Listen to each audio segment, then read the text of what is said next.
Olá, senhoras e senhores, sejam todos muito bem-vindos ao Meditai Podcast. Eu sou o Joey e hoje a gente vai fazer um podcast diferente. Vai ser um pensamento simples meu, a gente está editando aí alguns convidados, mas sempre que for possível a gente vai trocar uma ideia aqui. Eu gosto sempre de falar sobre a vida, o universo e tudo mais, mas um pensamento simples e mais reduzido, uma pequena troca de papo entre eu e você que está ouvindo. Então fique à vontade para trazer depois seu feedback. Você está ouvindo o Meditai Podcast. Eu queria falar com você sobre duas coisas nesse breve pensamento. A primeira delas é sobre a nossa natureza em si. Parece algo simples e bobo, mas identificar qual é a nossa natureza e como somos é fundamental para uma vida cristã. A ciência chama o ser humano de Homo sapiens sapiens. Tem dois sapiens, a gente nunca fala isso, a gente nem percebe. Homo sapiens significa o homem que tem sabedoria. Homo sapiens sapiens é o homem moderno, que é o homem que sabe que sabe. Outros animais a gente poderia discutir que eles têm sabedoria, mas nós somos a única espécie que sabe que sabe. Por mais profundo e interessante que seja isso, filosoficamente, dizer que a gente é o homem que sabe, é meio simples, porque não diz tudo o que a gente é. Até porque às vezes a gente tem a sensação que se tem uma coisa que a gente sabe é que a gente não sabe.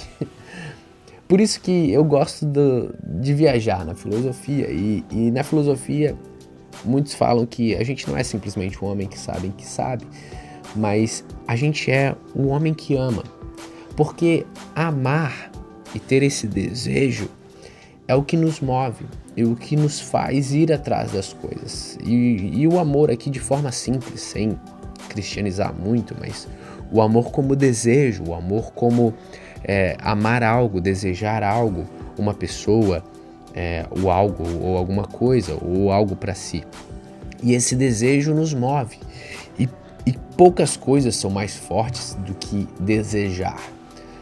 E o problema que a gente tem é que na religião, normalmente a gente suprime o desejo, a gente demoniza o desejo em si, porque o desejo, a própria palavra, quando eu falo desejar, desejo, ela parece pecado, ela parece algo errado. Então é muito comum a gente demonizar isso. Só que isso é um problema, porque se isso é uma natureza nossa, a Bíblia diz que eu e você somos feitos à imagem e semelhança de Deus. Então, como dizer que eu, a imagem e semelhança de Deus, tenho uma natureza assim, mas ela não condiz, ela está errada?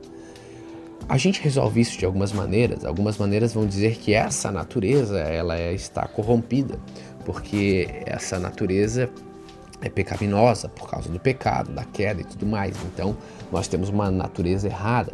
Isso faz muito sentido em muitos pontos, mas existem questões mais profundas nisso, porque o ponto principal é o que nós desejamos. E se você fazer uma análise simples da sociedade, você vai dizer, bom, nós desejamos dinheiro, e isso é muito claro, todos querem dinheiro, mas no final do dia é óbvio que a gente não quer o dinheiro em si, porque o papel, ou o dinheiro, a moeda, o digital não significa muito.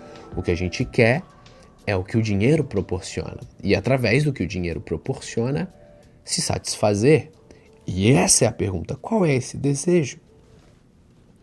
O próprio sexo em si, a gente não quer o sexo em si, a gente quer o prazer que o sexo proporciona.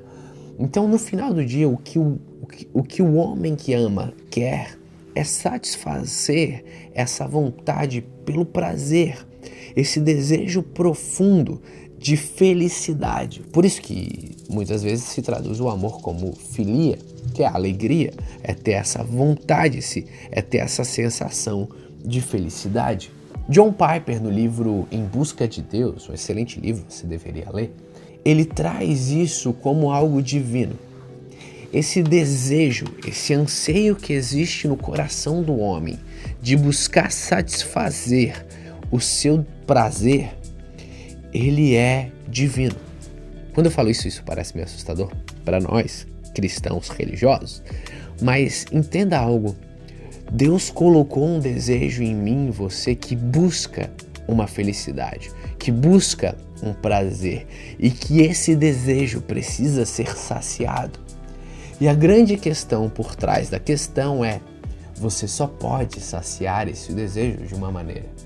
E aí o segredo nunca é suprimir esse desejo, nunca é demonizar o desejo, mas o segredo é desejar a coisa certa. A busca pelo prazer e pela felicidade pode ser saciada somente de uma maneira. E é isso que Piper fala, você tem que buscar essa felicidade e saciar esse desejo na única coisa que pode satisfazê-lo. Por isso que Davi fala: uma coisa eu peço ao Senhor e essa coisa eu vou buscar, que eu possa habitar no seu templo todos os dias da minha vida, para contemplar a sua beleza e meditar no seu templo. O salmista fala que à destra de Deus existe prazeres eternos. E aqui a gente tem um ponto maravilhoso, porque existe uma natureza em mim que é desejar algo. E uma resposta cristã a isso é buscar esse desejo na coisa certa. Isso parece simples, mas muda tudo. Huckmark tem uma frase que diz: Jesus não morreu simplesmente para tornar cristãs mais pessoas. Isso não basta.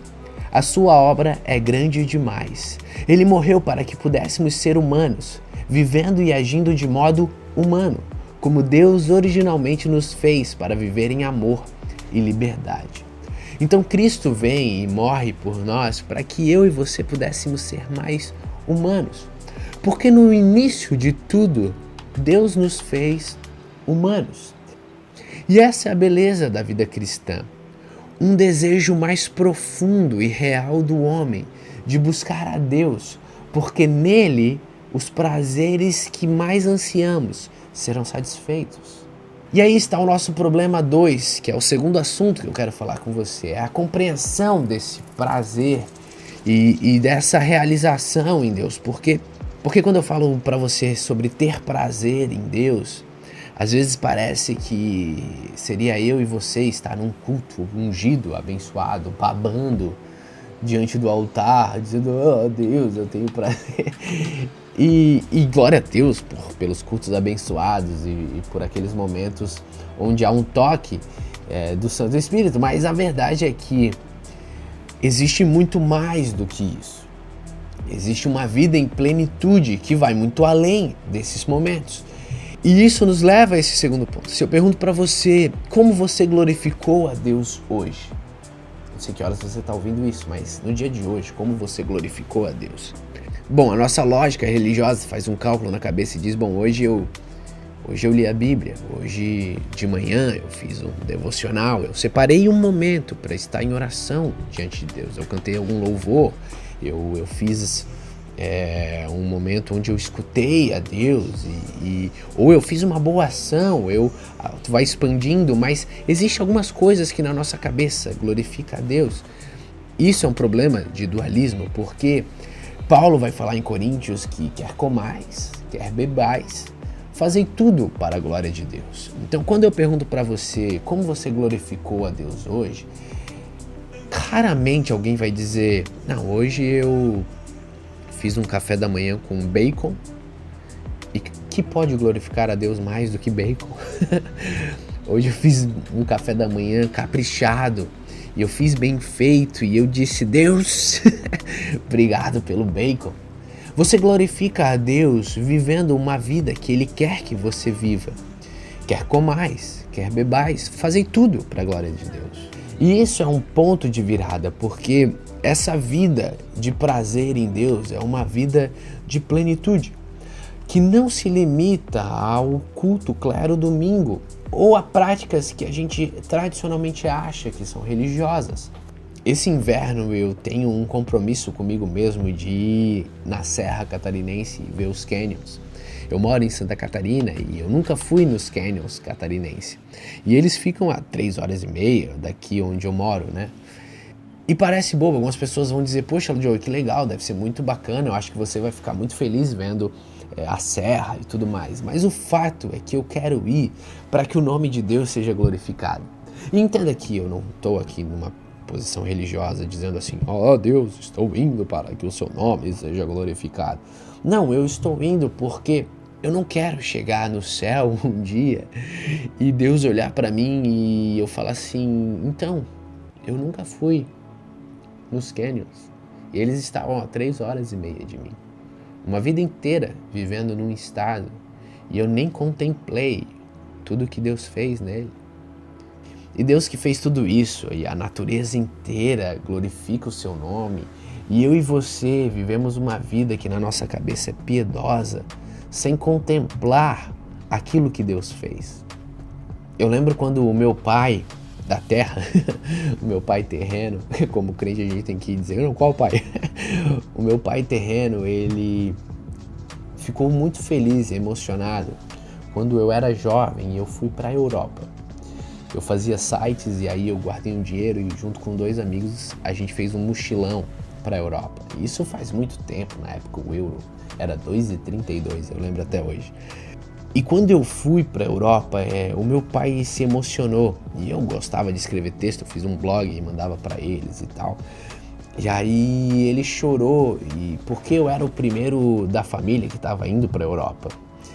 E eu fico pensando, nossa, o meu pai estava feliz e super alegre ao ponto de se emocionar porque o filho dele tinha ido para a Europa. O que dirá Deus? O quanto Deus não deve se alegrar quando eu e você vivemos uma vida que Ele quer que a gente viva. Uma vida em plenitude, e essa plenitude vai passar por contemplar o que Ele fez. Até um bom churrasco, até uma canção que vai adorar Ele e uma canção que vai mostrar quem Ele é. E entenda que quando a gente fala de canções que vão mostrar quem Ele é, a gente não está falando de rimar Jesus com cruz igual a luz. A gente não está falando de uma letra que saia do meu coração e alcance Deus e Deus olhe e diga, uau, Joey, que letra incrível. Até porque o que posso eu fazer que vai surpreender Ele? Mas a gente está falando de criar coisas que não serão nossa para Deus, mas que também serão Deus através de nós. Letras que irão refletir a glória de quem Ele é, porque o nosso viver vai refletir a glória de quem Ele é. E que nessa vida inteira a gente faça com sinceridade no coração. Porque o problema dos ídolos é quando a gente coloca as coisas acima de Deus. Agora, quando você tem a ordem das coisas correta, quando você tem Deus em primeiro lugar e acima de todas as coisas, as demais coisas entram em concordância com esse seu desejo. E aí não é errado fazer uma viagem. E aí não é errado querer produzir um conteúdo.